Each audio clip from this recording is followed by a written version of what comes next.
y nos está librando de una lepra en la salud, en la economía, en las emociones, en la espiritualidad.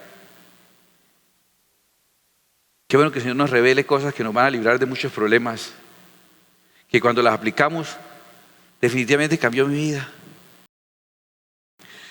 Noviembre, tomamos entonces nuestros clásicos, nuestras predicaciones más significativas de hace años. Esta tal vez tenga más de 3 décadas y las revisamos, porque puede ser que nos enseñen cosas nuevas que no sabíamos, y a los que ya las saben, pues les refuerza en lo que ya aprendieron. Pablo decía: para mí no es molesto decirles las mismas cosas, y para ustedes es seguro. Entonces, a mí no me molesta retomar esas enseñanzas, que necesitamos también inclusive grabarlas con un formato más nuevo, y para usted puede ser de bendición. La de hoy está basada en una historia que está ahí, vaya buscando, en Daniel capítulo 5. Daniel capítulo 5, usted que sabe que desde octubre trae Biblia, pero no quiere decir que la trae solo en octubre. Daniel capítulo 5, vaya buscándolo mientras le voy contando la historia. La Biblia cuenta la historia de un hijo de Nabucodonosor llamado Belsasar. Recuerda que hicimos una revisión histórica aquí cuando hablamos del imperio babilónico, y llegamos a la conclusión, analizando históricamente, que Belsasar no era directamente hijo de Nabucodonosor, sino era un descendiente, posiblemente hijo de Nabónido.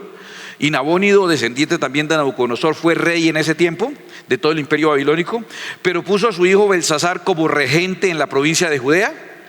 Entonces está Nabónido, que es como el rey puesto para suceder a Nabucodonosor, y después de eso estaba Belsasar ahí en la provincia de Judea.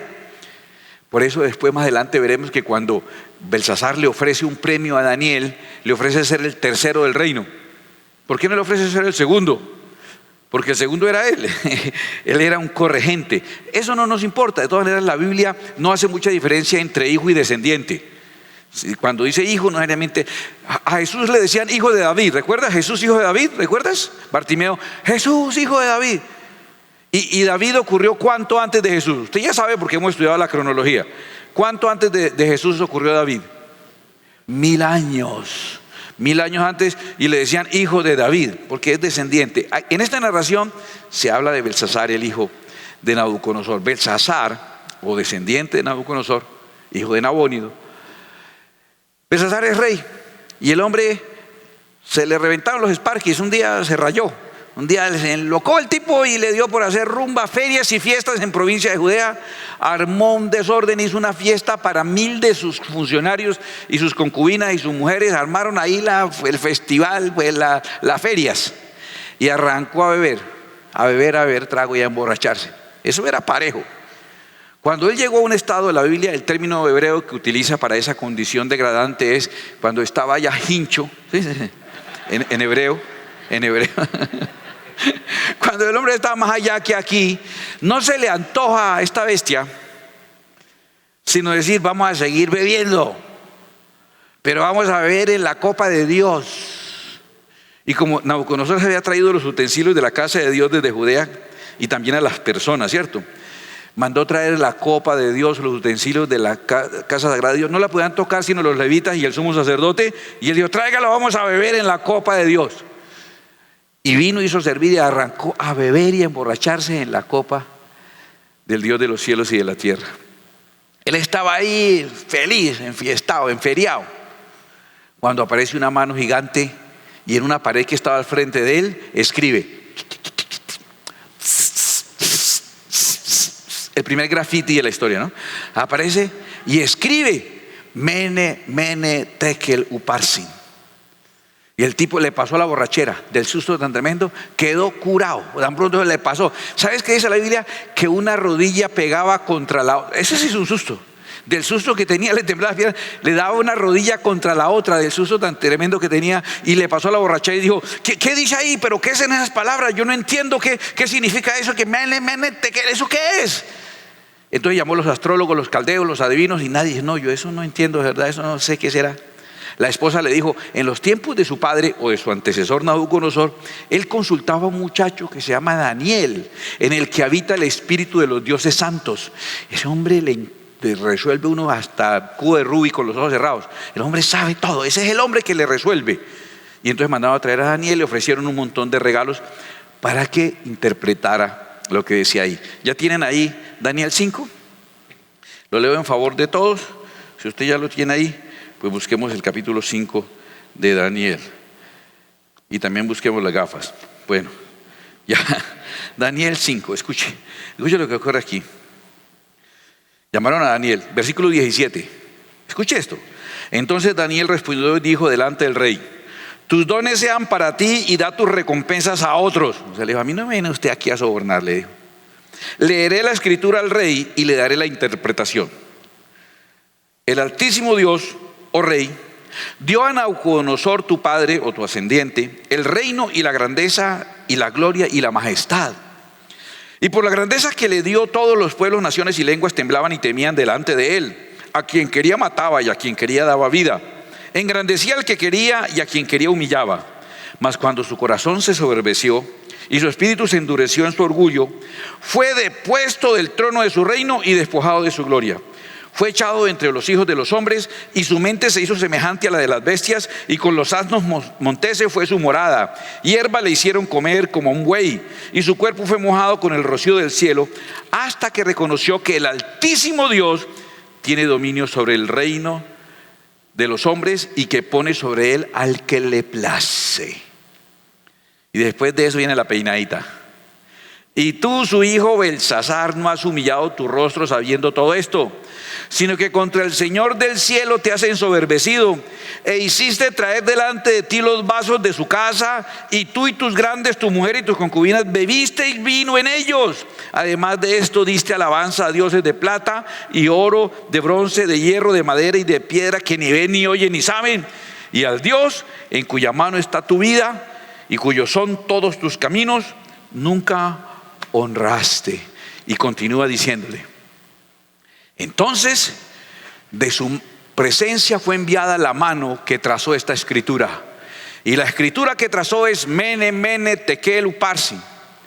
Esta es la interpretación del asunto. Mene, contó Dios tu reino y le ha puesto fin. 2 veces. Tekel, pesado has sido en balanza y fuiste hallado falto. Pérez, ¿por qué Pérez? Porque Pérez es tal vez la palabra de donde viene Uparsin, ¿no? O sea, yo uparseo, tú uparseas, vosotros uparseáis. No, mentira, es unas palabras ahí que solo entendía Daniel espiritualmente, ¿no? Pérez, tu reino ha sido roto y dado a los medos y los persas. ¡Wow! Nosotros nos hemos enfocado en la expresión tekel.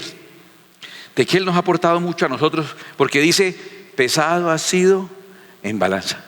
Y mire, lo primero que quiero que aprendas hoy: cómo somos medidos en el cielo, con un termómetro, con un espiriturómetro, con un estado de cuentas, con un extracto, con una muestra de sangre, con un metro. ¿Cómo somos medidos delante de Dios? Claramente dice Tekel, dice: pesado ha sido en balanza. Balanza no es una báscula.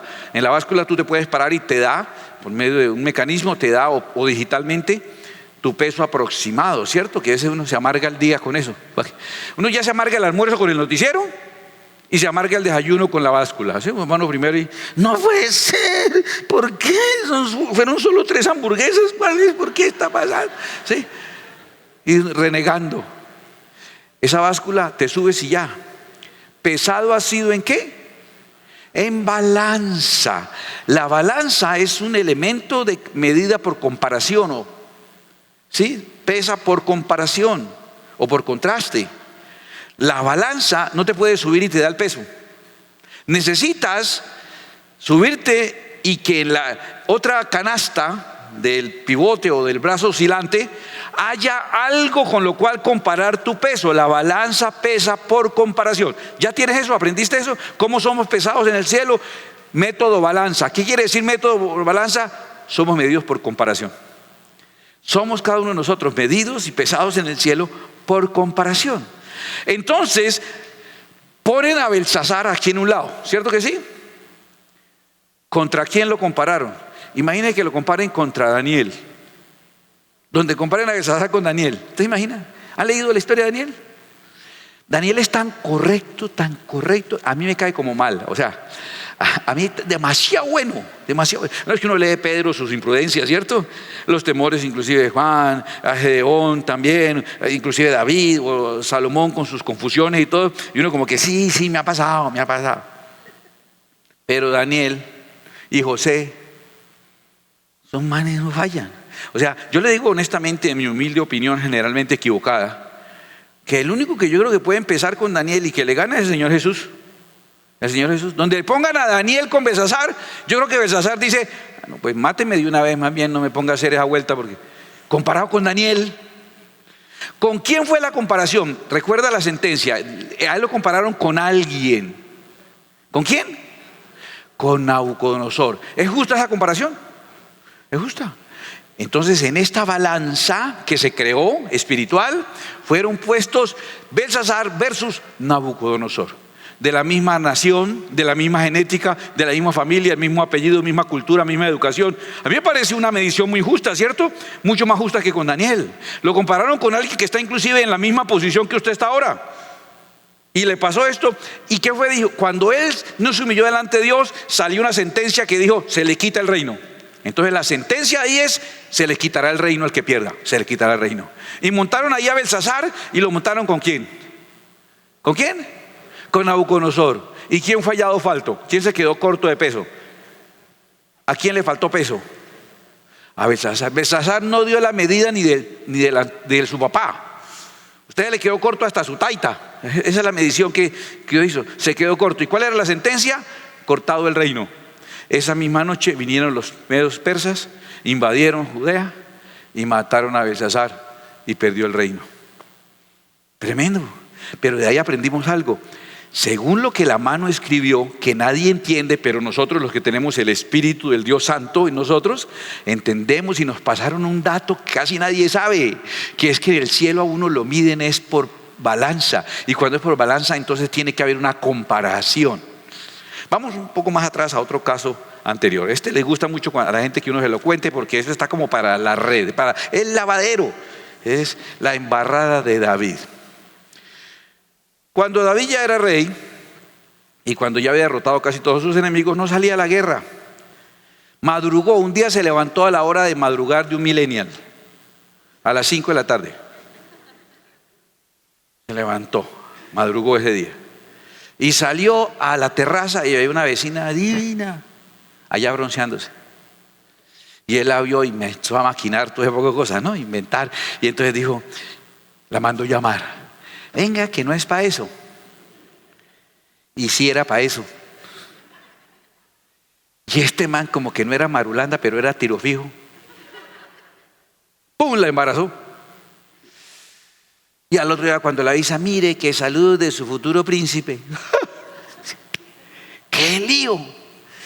Era la esposa de uno de sus principales soldados, uno de sus generales, se llamaba Urías, de la región etita, o Urías eteo le decía. Era la esposa de un general y el hombre se la embarazó. Y el hombre por allá en la guerra. Y David dando vueltas y pensando, y ahora cómo sale, se le ocurrió, ya se le ocurrió una cosa mala, y generalmente cuando se le ocurre una cosa mala, después se le ocurre una peor, ¿no? Y entonces él dijo, no, pues voy a llamar a Joab, mi general, le voy a decir que me mande a Urías con el cuento de que me dé el reporte de la batalla y lo mando a dormir a la casa. Él duerme en la casa, esa es la parte mía, ¿sí? Betsabé, la otra parte es la suya, ¿sí? Y el hombre le vamos a echar la culpa. Y al poco tiempo, días más, días menos, cuando nazca el peladito, ¿cierto? Entonces él va, oiga, ese pelado tan bonito que le nació, ¿no? Tiene pura pinta como de rey. Listo, resuelto el chico, y lo mandó llamar. Venga, cuénteme cómo está la guerra. Y Urías le dijo, no, bien, aquí esto, ha pasado esto. Listo, mijo, muy buen reporte. Vaya para la casa, vaya, atienda a la señora. Vaya esté con ella un rato. Pase la noche ya, se merece ese premio. Y se acostó a ver diciendo, uy, menos mal salí de este lío. Imagínense cómo quedo yo. Que sepan que le embaracé la esposa a un general mío. No, eso va a ser un escándalo tremendo. Eso va a ser, van a devorarme todos mis adversarios con ese chisme. Se levantó, tranquilo, que había superado el problema, y le dijeron, oye, el señor que vino a traer el informe, señor Urías, no fue a la casa. Se quedó durmiendo en la entrada del palacio, en las escaleras. Digo, ¿cómo así que no fue a la casa? Necesitamos que vaya, digo, debió haber ido a la casa.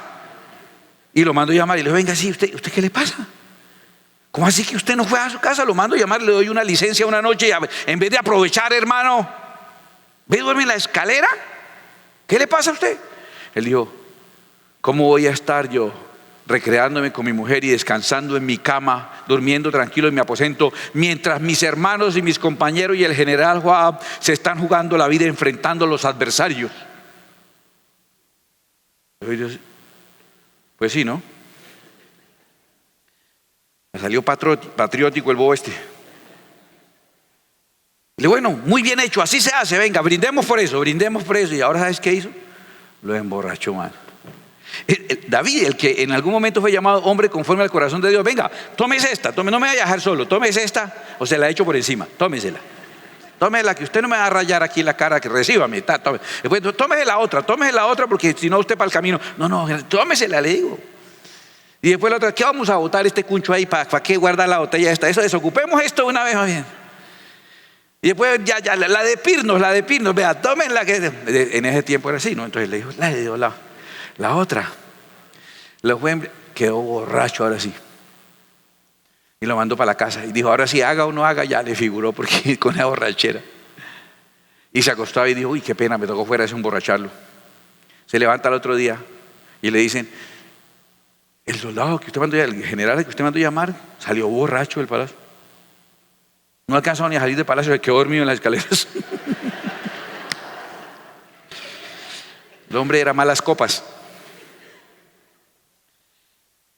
Lo mandó llamar y le dijo, venga, tengo que mandar con usted un mensaje para el general Joab. Llévele este papelito. Y escribió en el papelito. Bueno, lo que escribió en el papelito ahí.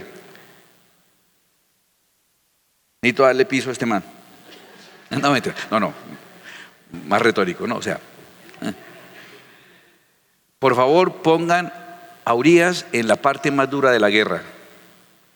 Y en lo más recio que esté la guerra, déjenlo solo.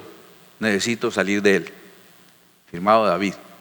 Dobló el papelito y le dijo, venga, usted me da el favor y le lleva este mensaje al general Joab. Y entonces Urías dijo, sí, señor, yo se lo llevo. ¿Cómo no? Sí, claro.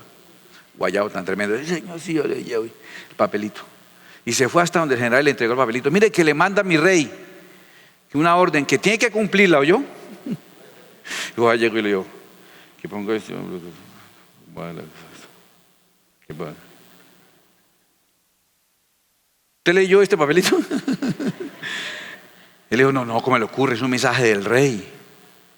Yo se lo entregué sin leerlo. Moraleja. No, mentira, no, quietos ahí. Y le dijo, tiene que cumplir lo que lo mandó el rey. Entonces le dijo, bueno, hoy hay cambio de organización, usted va por la punta izquierda, hoy estaba por este lado, lo organizaron, y cuando estaba la guerra difícil, lo dejaron solo, lo mataron. Y mandó el mensajero a decirle a David. Y le dio instrucciones, le dijo, si se pone así muy alzadito el rey, dígale esto. Y se fue el mensajero y le dijo al rey, no, rey, nos fue como mal ayer, perdimos muchos hombres porque nos arrimamos a la muralla y nos lanzaban por allá un refrigerador, una lavadora, y mataron unos pocos allá, un poco de muebles que botaron un armario y mataron a unos. Y David se puso colérico y dijo, pero esa es una niñada, esa no la han hecho tantas veces ustedes, al menos otra más brava, pero caen en esa tontería de arrimarse a la muralla sabiendo que cualquier cosa que le tiren a uno lo van matando. ¿Por qué se arrimaron tanto allá a la muralla? No sean tan... ¿Qué le pasa a Joab? Joab le ha dicho al mensajero, si se pone muy bravo, dígale esto. Entonces el mensajero le dijo, no, y mataron también a Urías Heteo. Y David dijo, bueno, guerra es guerra, ¿sí o no? No, en serio, ¿saben qué dijo David? Perdón, con todo el respeto a David. Como que no tuviera yo suficientes enemigos aquí en la tierra y me estoy haciendo ya enemigos en el cielo. Pues yo llegué y me están esperando. Pero mira la que hace David, de serio le dijo, bueno, finalmente una espada no tiene ojos. Y mata aquí, mata allá, y la espada no tiene ojos, no ve a quién mata. Eso es una guerra, qué pesar. Y dijo, para que vean, tranquilos, mis hombres peleen allá y guerreen sin afanarse. Si se llegan a morir y queda por ahí su esposa viuda, no va a quedar desamparada. Voy a mandar a traer a la esposa Urías a la casa mía y la voy a cuidar como si fuera mi mujer. Y por ahí me dijeron que como que está esperando un hijo de Urías, lo voy a criar como si fuera mío. Esa es la nueva ley. Ustedes los generales, tranquilos los soldados, el rey no va a dejar abandonada a su esposa, se la va a traer a vivir con él a la casa. De ahí para adelante la señora en Israel le decía al esposo, mijo, ¿usted no ha pensado ir a la guerra? La patria está en peligro. La mandó traer para que tuviera su bebé y todo. Y cuando el bebé nació enfermito. Y David empezó a ayunar. Y el Señor de todas maneras quitó a ese niño. Pero bueno, todo pasó la página, nada, tapamos el asunto, supimos hacer la vuelta, ¿no? Y uno tapa la cosa como los gatos, uno tapa así, como si usted tapa, pero el olorcito eso no lo puede tapar tan fácil, ¿no? Aparece el profeta Natán, también uno de esos que no le ve usted falla en ningún lado, ¿no? Aparece Natán y le dice: Su Majestad, perdón, muy ocupado, ¿me regala un minuto? Él dijo: no, listo, tranquilo, no hay problema, lo atiendo, siga. Le dijo: Su Majestad, es que hay que decidir un problema que hay aquí en el pueblo. Y le cuenta a David una historia. A David habían 7 hermanos que tenían el hogar que consideraban perfecto, y él fue el octavo, el que se tiró a la perfección. Y él dice que en pecado me concibió mi madre. O sea, parece que el hombre es un descache del papá por allá por fuera. Entonces lo rechazaban. Los hermanos ni le hablaban a David, lo rechazaron desde niño. ¿Sabes con quién pasó su infancia David? ¿Sabes con quién? Con ovejas. ¿Con quién creció? Con ovejas. Todo su entorno fue ovejas. Y viene Natán, guiado por Dios, y le echa un cuento de ovejas a David. Tan pronto dijo que era ovejas, David se quedó embelesado oyendo la historia. Y le dijo: no, es que a la entrada hay una finca grande de un señor que tiene un montón de ovejas. Y enfrente hay un señor con una parcelita chiquita, pequeña ahí, que vive con los hijos. Él tiene una sola ovejita. Usted ya la cogió, ¿cierto?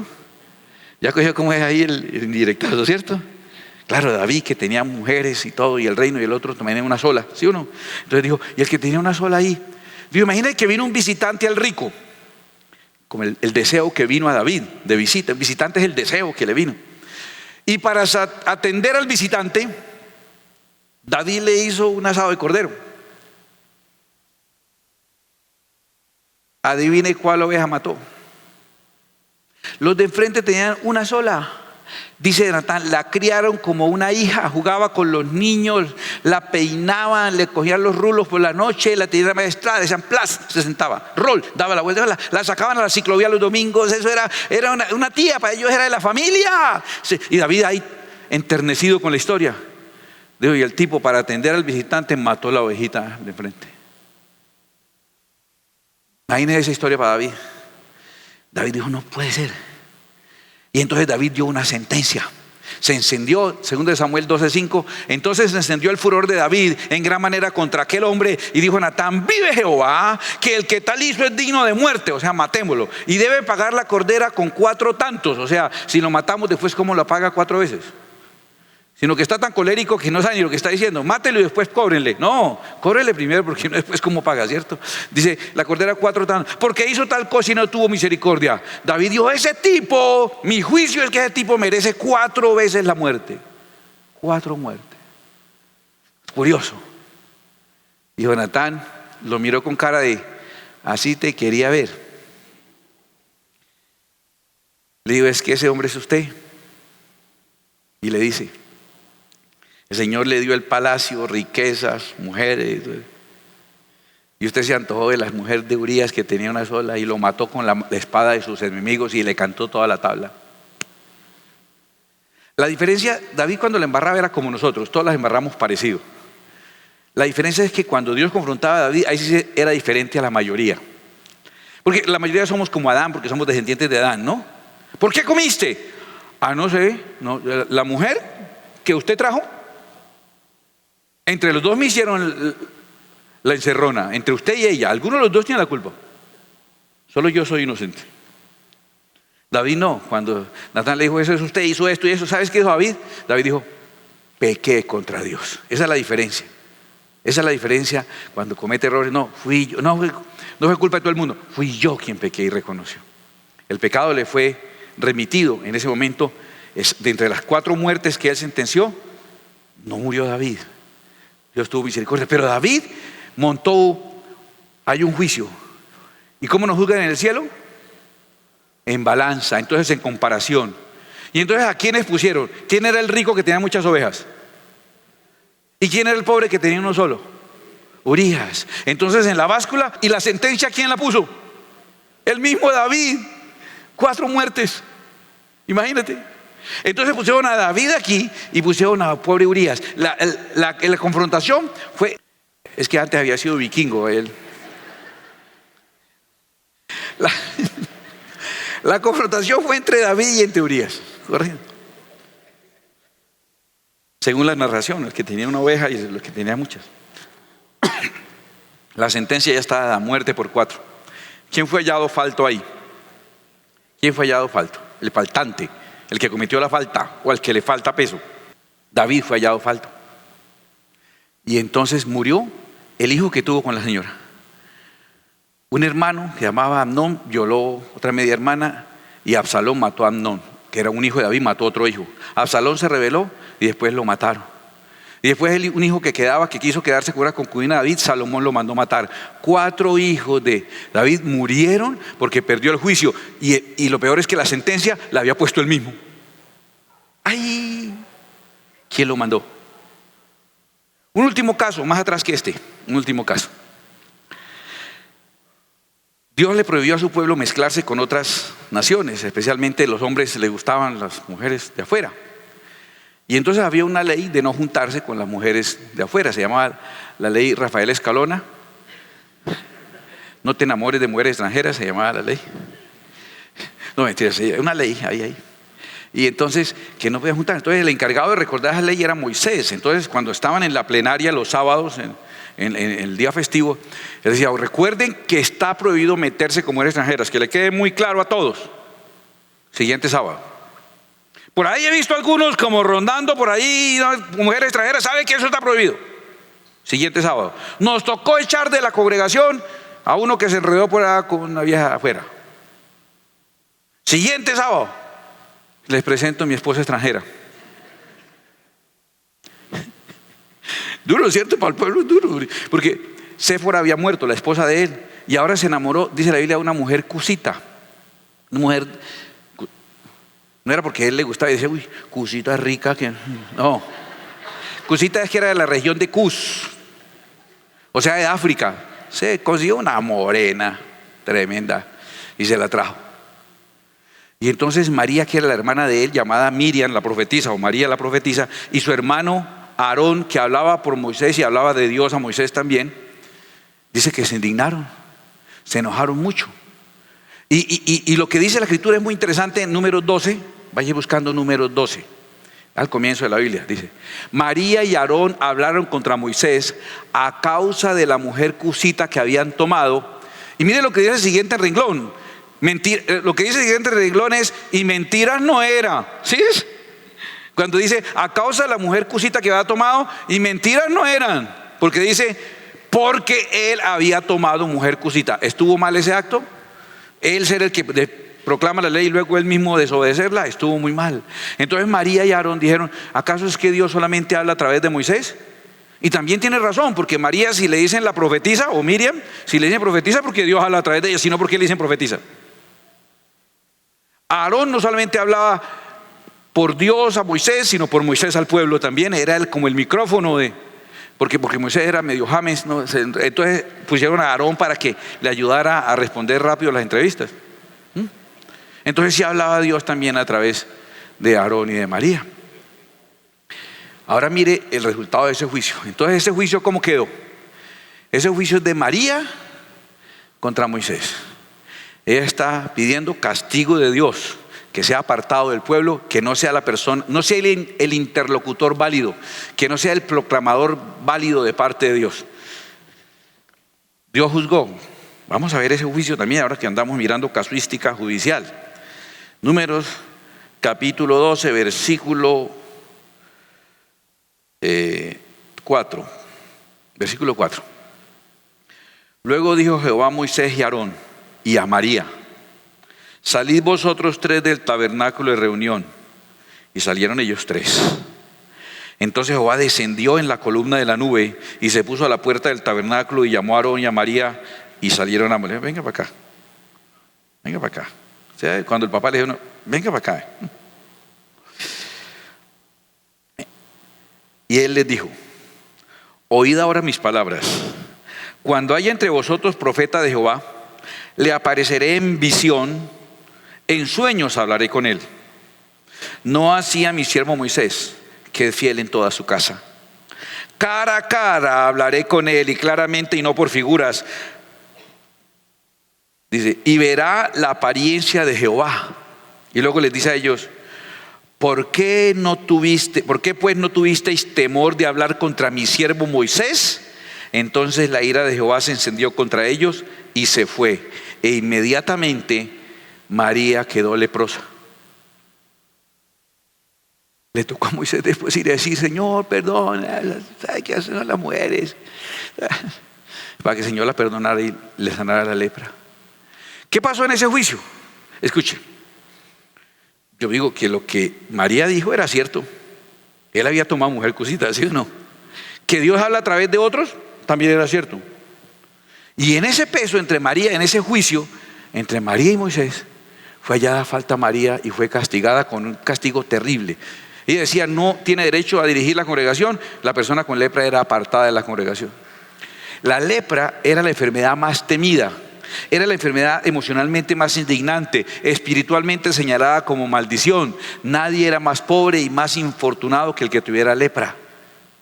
Y todas las posesiones que tenía dejaba de tenerlas porque no tenía acceso a ellas. Vino el juicio de Dios sobre ella.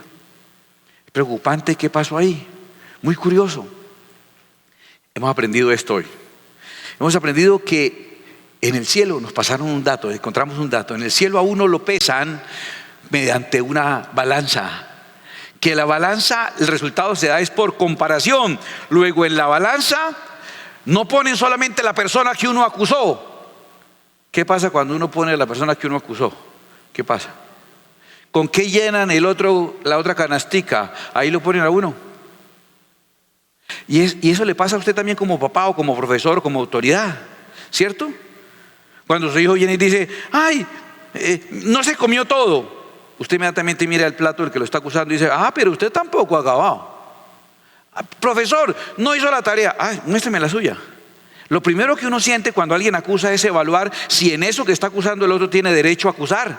Es lo primero que uno hace. Entonces aprendimos esto, que en el cielo somos medidos por comparación. Que cuando acusamos a alguien tiene que haber un punto de comparación y ponen a esa persona, y cuando uno juzga a alguien en esa balanza que uno mandó a poner, a uno lo montan en la otra tacita, para que sepa. A uno, sin necesidad. Se busca unos problemas innecesariamente. Uno hace que pongan una báscula y que pongan a otro, y a uno lo ponen en este lado. Y atención a esto, mire lo que Dios le dijo a Aarón y María. Les dijo: ¿usted siente que ya Moisés no tiene derecho a hablarle a ustedes? ¿Ya no tiene derecho a enseñar porque cometió un error? ¿Sí, ya no lo va a obedecer a él? ¿Ya no es mi siervo porque cometió un error? ¿Porque usted me vio en un sueño o en una visión un mensaje mío? Entonces ya usted sabe mucho. Entonces usted ya sabe algo que los demás no saben. Entonces ya ese pastor no le sirve, ese líder no le sirve. Usted sabe más por algo que vio en visión o en televisión. Y una predicación o en el canal de Pastor Caballero o el de fulano y tal, y entonces usted sabe más que los demás de su iglesia, y entonces su pastor ya es muy chichi, ya no le da la medida suya, y entonces usted lo acusa con un error que ha cometido. ¿Sí? ¿Y sabe qué le dijo Dios? ¿Y usted sabe cómo hablo yo con Moisés? Hablo cara a cara, para que sepan. Ha visto mi gracia, mi esplendor. Le está diciendo a ellos: mire, por el hecho de que usted aprendió una cosita y que lo hace sentirse muy revelado, muy sabio, por el título que recibió, por el cursito, por el diploma que recibió, o por la información que recibió, por el libro que leyó, o por la conferencia que vio, ¿ya se le subió a la cabeza? ¿Ya se le va a explotar la cabeza? Usted sabe, con ese siervo que usted está considerando insignificante, ¿usted sabe lo que él y yo hemos vivido juntos? Usted sabe, cuando yo busqué en la tierra a alguien que se la jugara por mí y todos salieron corriendo y él dijo: listo, Señor, aquí estoy para las que sean. ¿Usted sabe? ¿Usted sabe lo que él y yo hemos hablado, lo que yo lo he escuchado y él me ha escuchado a mí? ¿Usted sabe lo que hemos vivido él y yo? Él y yo somos amigos, tenemos una historia juntos. Aparecida, le dijo. Ahí no escribieron eso por respeto, pero el Señor le dijo: Aparecida. Y yo vengo con una historia con ese hombre. Entonces aprendimos que a uno en el cielo lo juzgan en balanza. Que cuando juzgas a alguien, el que tú acusas lo ponen en un lado y a ti te ponen en el otro. Y Dios no pesa actos, pesa personas. Entonces esa persona va junto con todos los archivos de la historia que tiene con Dios. Uno quiere que la persona sea juzgada en un acto. Cometió un error. Y queremos caerle, y tal vez el error sea cierto, y Dios te coge a la persona y la pone en una canasta. Luego te pone a ti a ver cuánto derecho tienes de juzgarlo, pero a la persona la pone íntegra, con su historia, con sus vivencias, con sus recorridos, con sus oraciones, con sus ayunos, con su trasfondo. A un pagano como Cornelio, el ángel le dijo: tus oraciones y tus ofrendas han hecho memoria para ti delante de Dios. Todo lo que uno hace para Dios genera un peso específico espiritual delante de Dios. Y Dios, escúchame, no es injusto para olvidar vuestro servicio de amor. Todo lo que has hecho por Dios, Él lo recuerda. Uno no, uno es un desagradecido. Esa persona que te hizo bien toda la vida, un día te falla y ya, lo odias. No, Dios no es así. Dios dice: sí, listo, cogió a la africana esta, todo bien, no pasa nada. Yo tampoco estoy de acuerdo con la Naomi, pero de todas maneras, ya. Usted no sabe el peso que esta persona tiene. Usted no sabe lo que él y yo hemos pasado juntos. Yo le tengo que contar cosas que me han dolido y él me ha entendido, y me ha contado cosas y yo lo entiendo. Tenemos una historia los dos para que usted venga aquí a rajar de él. ¡Wow! En el cielo es así. Tu peso de historia con Dios está juntamente contigo cuando te pesan. Porque Dios no pesa actos, pesa personas. Qué tremendo esto que hemos aprendido hoy. Me parece tremendo. Porque es muy normal en nuestra cultura, muy normal, rajar del prójimo. Deporte nacional, ruñir prójimo, ¿cierto? Le voy a contar algo. Esto yo le pedí al Señor que no me hiciera decirlo, porque me avergüenza muchísimo. Pero al decirlo, de alguna manera también hay una expiación de mi culpa y edifica a otros. Hubo dos cosas que nunca faltaron en mi casa. Yo soy cristiano evangélico de nacimiento. Mis padres ya eran cristianos evangélicos antes que yo naciera. Y en la iglesia evangélica, parte de esa cultura de ruñir prójimo era el deporte nacional. Era pecado bailar. Poner música y usted acercarse a su esposa y moverse junto con ella al ritmo de la música, eso era un pecado grave. Entonces en la fiesta no se bailaba. Entonces en las fiestas ponían las sillas alrededor de la sala, así. La gente se estaba por grupitos. Tomábamos galletas de soda con carne de diablo o mermelada y fresco royal. Y los grupitos a ruñir prójimo, a hablar del que entró, a hablar del que hizo, del que no hizo, de los pastores, los líderes, del pobre que se iba. Bueno, ahí les dejo el cuerito, tengan misericordia, ¿no? Y eso era felices rajando de todo el mundo. En mi infancia, en mi casa, hay dos cosas que nunca faltaron: murmuración y miseria, porque son lo mismo. Una está relacionada con la otra. Nunca falta. Ahora, no decíamos mentiras, de verdad habían tomado mujer cusita. Y de verdad Dios también lo usaba a uno. Pero no sabíamos el peso histórico de las personas que las que estábamos juzgando. Y entonces venía lepra. ¿Qué es lepra?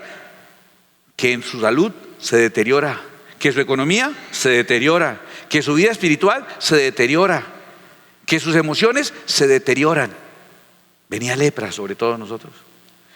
Cuando crecimos y el Señor nos dio más madurez y llegamos a entender que uno no es quien para juzgar, entendimos lo que el Señor enseña en su palabra. Tú vas a cualquiera de las familias de mis hermanos y todos prósperos. En sus mesas y en sus casas siempre hay prosperidad y nunca hay murmuración, porque aprendimos a las malas que es un grave error. Pero María, como era profetisa, como Dios la usaba, la hermanita María, manita, Dios le bendiga, hermanita María, siervo, sierva, Dios le bendiga, hermanito. La hermanita María era profeta y tenía una pandereta, bueno, más así o más exacto, ¿cómo la quiere? Y tocaba re bien su pandereta, la hermanita, aleluya, ¿y quién vive? Usted es la hermanita María. Pero vea esta, pelo largo, falda larga y lengua larga. Véala. Tome y lleve con lepra. Ahora le tocó la pandereta para echar los pedacitos que le caían. Porque... tome y lleve. Y el Señor nos enseñó. En el Nuevo Testamento el Señor Jesucristo nos dice en Mateo 7: ¿y por qué miras la paja que está en el ojo de tu hermano y no echas de ver la viga que está en tu propio ojo? O cómo dirás a tu hermano, déjame sacar la paja de tu ojo y he aquí la viga en el ojo tuyo. Hipócrita, parecido. Saca primero la viga de tu propio ojo y entonces verás bien para sacar la paja del ojo de tu hermano. El Señor dice, mire, suelte esa pandereta. Por favor. Pero también suelte esa lupa que usted tiene para andar revisando todo el mundo según sus medidas.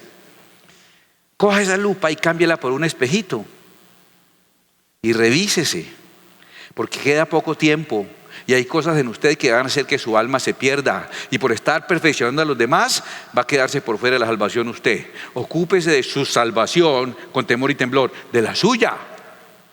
Corríjase, mire los defectos, yo le voy a ayudar a encontrar los defectos. Ay, qué lindo lo que el Espíritu Santo hace de ahora en adelante. Algo tan lindo va a hacer el Señor. Cada vez que se te ocurra murmurar de alguien o juzgar, te va a dar comezón. No, ¿y qué tal ese cree que no digo nada, no yo. Y mire lo que le parece que, no. Porque va empezando la lepra. Esta porción tan linda que el Señor nos enseña, voy a decirle cómo empiezan los primeros 2 versículos de Mateo 7. Jesús dijo, no se ponga a juzgar, porque como en el cielo juzgamos es con balanza.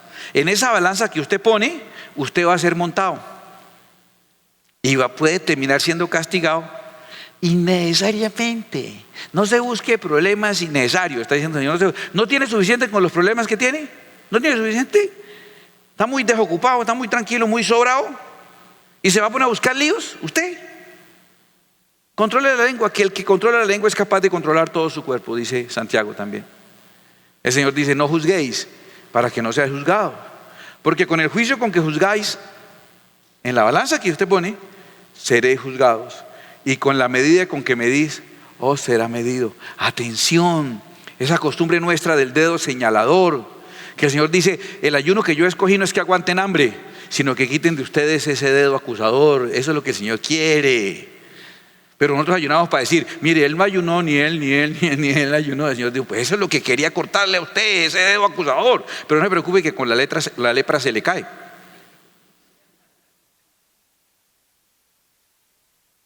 Ese dedo acusador no es sino el soporte de una balanza en la que yo estoy innecesariamente haciéndome evaluar sin conocer el peso específico de la otra persona. Y eso es lo que el Señor nos ha revelado hoy con una sola palabra tan linda que se llama tekel. Qué bonito, porque la próxima vez es una cultura nuestra en la congregación, que uno ya hablar algo y venga otro y lo sermonee. Deje de murmurar, mire que no hay que nada, usted está haciendo mal, pero usted me está juzgando también a mí. En cambio, si la esposa le dice a uno, tekel, y fuera de eso le empezó a uno la comezón, ¿qué? Tequelo mucho. Gracias. Y nos está librando de una lepra en la salud, en la economía, en las emociones, en la espiritualidad. Qué bueno que el Señor nos revele cosas que nos van a librar de muchos problemas, que cuando las aplicamos definitivamente cambió mi vida. Mire, le voy a sonar muy materialista, y es por la sencilla razón de que soy muy materialista. Pero no hay como ponerle valor a los chismes. Cuando usted diga, pero es que y el Señor le dice, no, ahí va a perder unos 20 milloncitos. Entonces uno como que, porque el chisme no nos aguanta. Es que está tan bueno el chisme. Espere que yo lo voy a contar y voy a decir, no me aguante. Y cuando uno lo va a soltar, le dice, ese es como de 60 millones. Entonces uno dice, me lo aguanto más bien. Y no va a perder esa platica. Está muy caro ese chisme. Estoy trayendo ruina sobre mi vida por estar juzgando. Sobre todo porque yo ignoro esa persona que tú señalas por un error que sí cometió. Un error que sí cometió. Este sí cometió, no es como los magníficos. Él sí cometió ese error. ¿Sí? Lo están juzgando por algo que realmente hizo. Y escuche, ¿usted sabe lo que ha vivido esa persona con Dios? ¿Usted sabe si cuando usted estaba por ahí revolcándose todavía en el pecado, él estaba predicando en las calles, en los hospitales, en las cárceles, ayunando, orando, sirviendo a las personas? ¿Usted sabe cuántas personas va a llegar al cielo gracias al testimonio de esa persona que usted está acusando? Entonces mejor quedarse quieto. Ah, yo conozco esa miradita que tiene usted hoy. Sí. Estoy diciendo, ¿quién sabe qué embarrada hizo el pastor y está preparando el camino? Lo siento mucho. Porque sí cometo, y usted también, las mismas. Pero esta predicación tiene como 30 años y simplemente la estamos repitiendo porque es noviembre. Y tal vez porque alguien la necesita. Y tal vez porque a mí me hace bien acordarme, ¿por qué no tengo toda la bendición que Dios preparó para mí y todo lo que ha prometido por mí? ¿Por qué todas las cosas que Dios ha querido darme y ponerme están como cayéndose en mí? Y más bien reemplazo la pandereta y la lupa por un espejito para estarme revisando punto a punto. Queda poco tiempo para corregir y ocuparme de mi salvación y empezar a odiar la murmuración y odiar el juicio, porque hay uno solo que tiene derecho a juzgar. Uno solo tiene derecho a juzgar. En la mujer adúltera, ella era pecadora. Los otros, ¿por qué se fueron todos al final?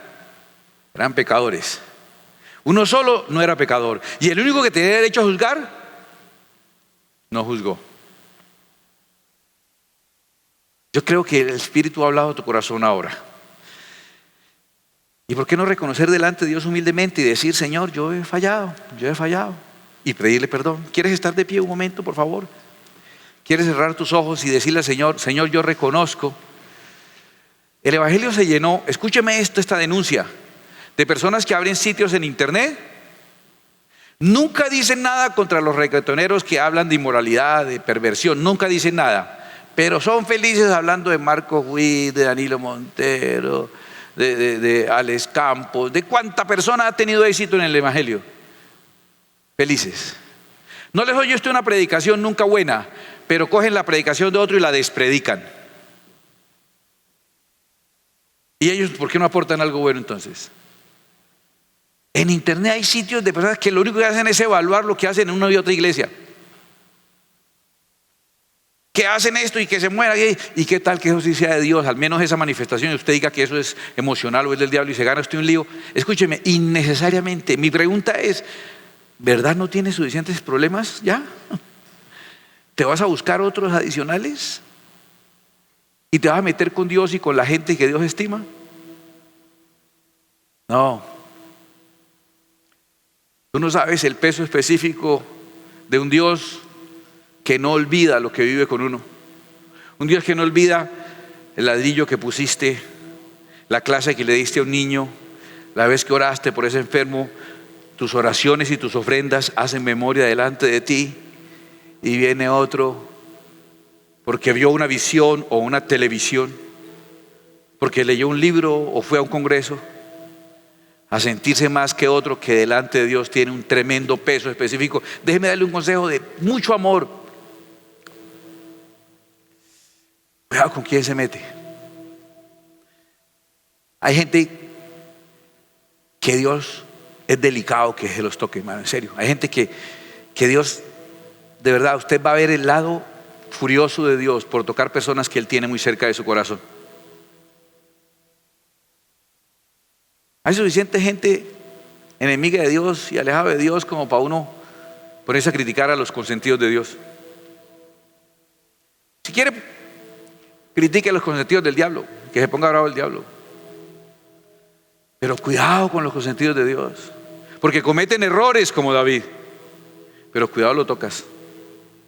Cuidado lo tocas. Tal vez viene alguien a tu mente en este momento y cierras los ojos y le dices, gracias Espíritu Santo por hacer esa limpieza y encontrar en mí que yo he murmurado de alguien que para ti es importante.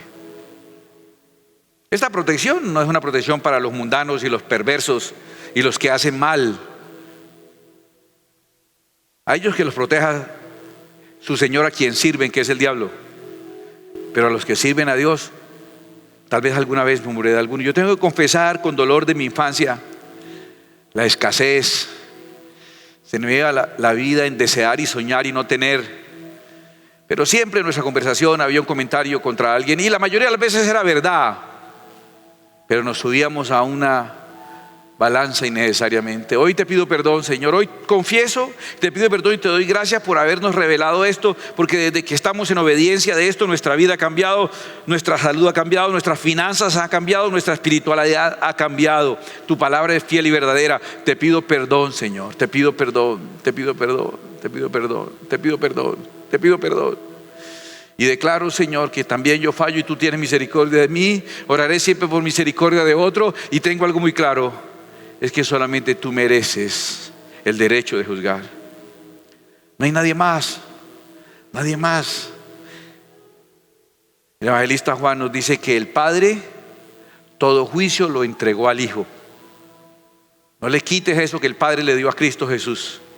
Los demás somos un montón de personas luchando por agradar a Dios con nuestras propias luchas y problemas, dejando a los demás quietos y perfeccionándonos cada día.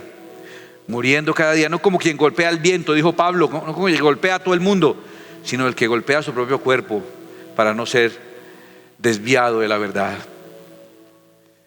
¿Quieres que esta enseñanza ahora se haga fuerte en tu corazón? Adoremos al Señor y sellemos con adoración esta palabra, y nuestra vida va a ser bendecida con la palabra del Señor. Vamos. El propósito de Dios con este canal no es reemplazar tu iglesia, ni tu tiempo personal de estudio y de búsqueda de la presencia de Dios. Es apoyarte en tu crecimiento espiritual y el conocimiento de las Escrituras.